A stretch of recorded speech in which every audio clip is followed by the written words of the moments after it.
All right, everyone. Today, we are diving headfirst into the absolutely glittering, champagne-soaked world of F. Scott Fitzgerald's The Great Gatsby. This book, published way back in 1925, basically is the Roaring Twenties. We're talking extravagant parties, this feeling of endless optimism, and of course, the dark secrets hiding just under that shiny surface. Now, this might seem a little weird, but we're going to start at the very end, with the novel's famous last line. Seriously, this one sentence is the key that unlocks the entire story.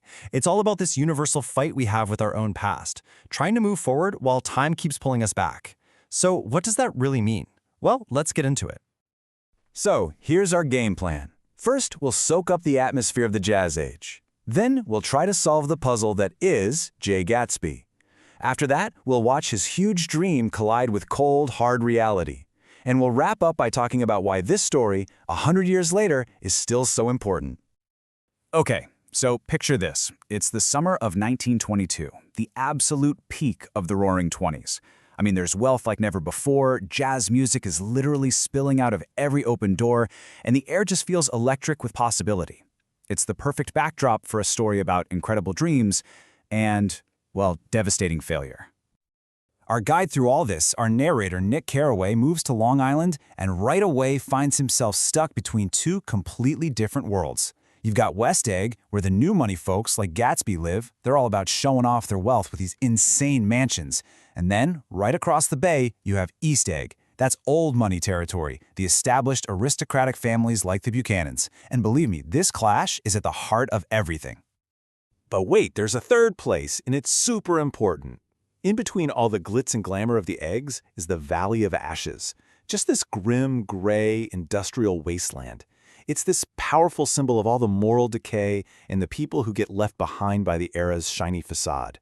And watching over it all, a pair of giant, fading eyes on an old billboard, the eyes of Dr. T.J. Eckelberg.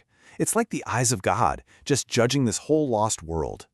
And right at the heart of this world is the man himself, Nick's mysterious neighbor, Jay Gatsby.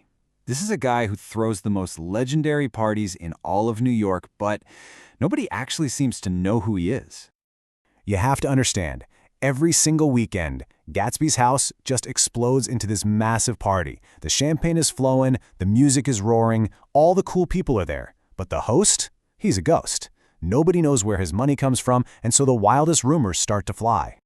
But then, Nick starts to piece together the truth. The parties, the mansion, the fancy car, it's all just an incredibly elaborate set. The whole thing was designed for just one purpose, and it's all focused on a single point of light. A little green light burning at the end of a dock way across the water. And that green light, it's everything to him.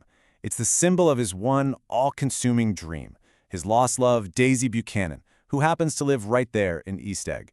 The light represents all his hope, but also the painful distance between what he wants and what he has. So how is Gatsby going to close that gap? Well, his whole plan hinges on Nick. He needs Nick to set up a meeting with Daisy. This reunion is the moment the whole book has been building to, where Gatsby's carefully constructed dream finally has to face the real world. And when they finally meet after 5 years, oh man, is it awkward at first. But then Gatsby gives Daisy a tour of his mansion, this palace he literally built just for her, and things start to thaw. And then we get this famous, very strange moment where Daisy just starts sobbing over his collection of expensive shirts. It's not about the shirts, of course. It's about the life and the wealth she could have had. And this quote right here, this is Gatsby's tragic flaw laid bare. Nick tries to warn him, you can't repeat the past. But Gatsby's response is just so certain.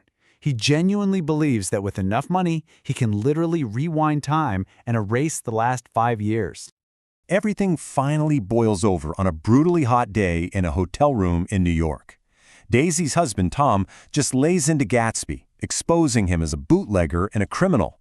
And when Gatsby pushes Daisy to say she never loved Tom, she just can't do it. She admits she loved them both. And in that one moment, you can just see Gatsby's perfect dream completely shatter. So after that showdown, the dream doesn't just, fade away. No, it shatters into a million pieces, and the fallout is toxic, setting off a chain reaction that's going to end in absolute tragedy. On the chaotic drive home from the city, the worst happens. Daisy, who's behind the wheel of Gatsby's car, hits and kills Tom's mistress, Myrtle.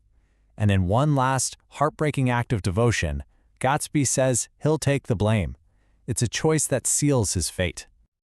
Okay, I want you to think back to those insane parties. Every single weekend, hundreds of people crammed into Gatsby's house. He was the center of his own little universe, right?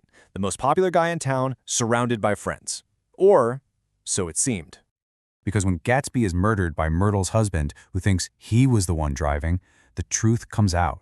Of the hundreds and hundreds of people who drank his liquor and danced to his music, only 3 people show up to his funeral. It's just a devastating gut punch that reveals how truly empty his life was. They were there for the party, not the person. So why are we still talking about this book 100 years later? I mean, why does it still hit so hard? Because its themes about wealth, class, love, and what dreams are really made of feel just as real today as they did back in the 20s. Let's do a quick breakdown of our main characters, because each one is a piece of the puzzle. You've got Gatsby, the obsessive dreamer, Daisy, the object of his dream who just wants to be safe and comfortable, Tom, the arrogant brute who wants to keep his power, and then there's Nick, the quiet observer watching it all come crashing down. When you get right down to it, this whole book is a powerful critique of the American dream. I mean, Gatsby does it all. He goes from rags to riches, he gets the mansion, the money, but it's a completely hollow victory.